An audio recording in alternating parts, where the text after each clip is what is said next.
এই খবরটি নিবেদন করছেন Barsha medicare chemist and druggist centre. এখানে পাবেন সঠিক মানের ওষুধ ও বেবি ফুড। হোম ডেলিভারিরও সুব্যবস্থা রয়েছে।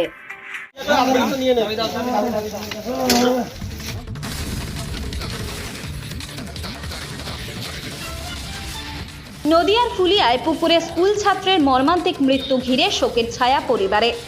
নদিয়ার শান্তিপুর থানার ফুলিয়া পরেশনাথপুর এলাকায় এক স্কুল ছাত্রের মর্মান্তিক মৃত্যুর ঘটনায় শোকের ছায়া নেমে এসেছে গোটা এলাকায়। জানা গেছে আজ দুপুর 2:30 নাগাদ স্পন্দন ভৌমিক স্নানের উদ্দেশ্যে বাড়ি থেকে বের হয়। দীর্ঘ সময় কেটে গেলেও বাড়ি না ফেরায় সন্ধান শুরু করে পরিবার। বিকেল 5টা নাগাদ বাড়ি থেকে কিছু দূরে একটি পুকুর পাড়ে পড়ে থাকতে দেখা যায় তার সাইকেল ও গামছা। সন্দেহ হওয়ায় স্থানীয় বাসিন্দারা পুকুরে তল্লাশি চালিয়ে উদ্ধার করে স্পন্দনকে।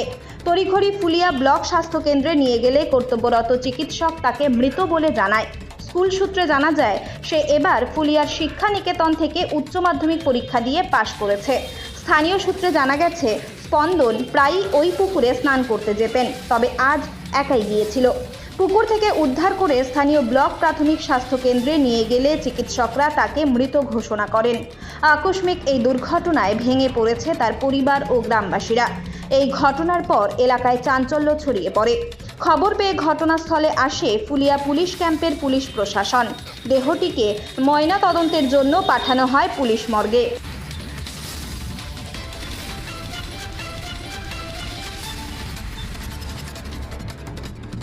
পারলেন যে এইখানে ওর বাবা এসে আমাকে ডাকে আর কি, ওই সাইকেল দেখে আমাকে চেনে আর কি, আমাকে ডাকে। তারপরে আমি ওখান থেকে গিয়ে বললো কী ব্যাপার, বলে ছেলের এই ব্যাপার। তারপর আমরা সবাই চলে গেলাম, আমরা টাচ খেলতে ছিলাম 5-7 জন গিয়ে, তারপর একদিনকে নামাই, তার পায়ে বাঁধে, তারপর তোলা হয়। কটা নাগাদ স্নান করতে নেমেছিল কিছু জানা গেছে? না, ওই ওরকমই 4টে নাগাদই হবে হয়তো আইডিয়া। কটা নাগাদ উদ্ধার হয়েছে? 5টা, ওই 5টা বাজতে 5-10 মিনিট আগে আর কি। ওটা কীভাবে, মানে সাঁতার না জানার জন্য কি এটা? সাঁতার না জানার জন্যে। ছেলেটা কী করতো? ছেলেটা পড়াশোনা করতে পারে না। না, পুকুরে সারাদিন চা নয়, রাত্রে 8টা-9টা অবধি চা নয়। এ কি এখানেই আসতো স্নান করতে?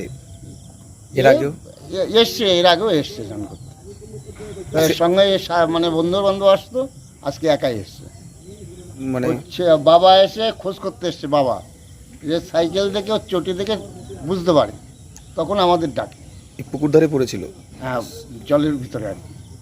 সাইকেলটাও পড়েছিল, মানে সিঁড়ির উপরে। কি হয়েছে ঘটনা?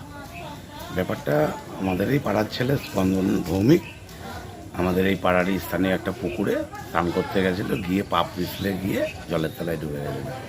কটা নাগাদ হয়েছে ঘটনাটা? এটা আনুমানিক 3-3:30 হবে। ও কি সাঁতার জানতো? না, মনে হয় না, সম্ভবত জানতো না। কদিন ধরে শুনছিলাম যে সাঁতার শিখতো। যাই হোক, আজকে সেই মতন আজকে গেছে সাঁতার শিখতে। বৃষ্টি হচ্ছিল, কেউ টের পাইনি, জলের তলে তলিয়ে গেছে। তারপরে জানতে পারলো? আমরা পরে জানতে পারলাম। কোন স্কুলের? ফুলিয়া শিক্ষা নিকেতন। ছেলেটি স্নান করতে গিয়েছিল, দুপুরবেলায় 2:30 থেকে স্নান করতে গিয়েছিল। তারপরে বাড়িতে না ফেরাতে ওর বাবা 4:45, 4:30 নাগাদ ওর বাবা খুঁজতে যায়। পুকুর পাড়ে গিয়ে দেখে যে জুতো পড়ে আছে। তখন সবাইকে বলার পরে ছেলেপেলেরা উঠায়, জলে পড়েছিল।